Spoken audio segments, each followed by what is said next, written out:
Montreal is very well known for its car-free streets, especially during the summertime. But for the last few years, Montreal has been experimenting with winter pedestrian streets, like this strip of Notre Dame Street West, which will be closed off as part of the Montreal Boreal Festival. But getting a street ready during the wintertime with all this ice and snow, well, there's just a lot to think about. We had to clean out the snow this morning at 6, and it will be continuously cleaned on the sidewalks throughout the week. If there is a big snowstorm, we'll call extra help in to help clean out the snow, put salt in. The goal of these kinds of winter closures is to boost the local economy and also offer fun activities for people during the wintertime. I think it's a great way to get everyone to enjoy the outside and the Montreal winter.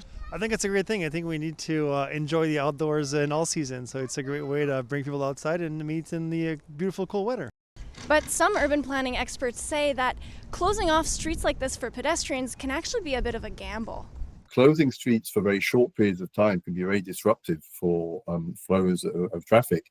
And in a way, closing them for longer periods, people can reorganize. But if it's closed for a short period, it can lead to frustration, which is maybe not very desirable.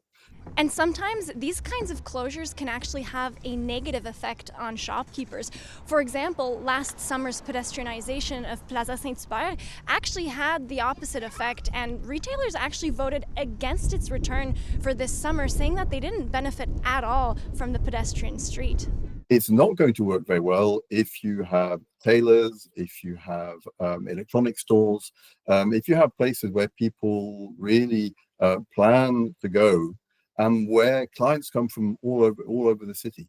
So in fact, there's no universal reason why these streets work or don't work. It very much depends on who you're looking at and the composition. On the other hand, some retailers actually say that this is very helpful for their business because they're not used to seeing as much pedestrian traffic during the colder months. The biggest benefit is to be able to reconnect with some of our guests that we haven't seen in a long time, especially those that have developed families in the last 5 to 10 years who are a little more wary of going out. Notre Dame Street West is going to be closed for a total of 10 days between Lacasse Street and De Courcelles Street, and the local business development agency is evaluating to see whether or not these kinds of winter pedestrian closures are going to be beneficial for them for years to come.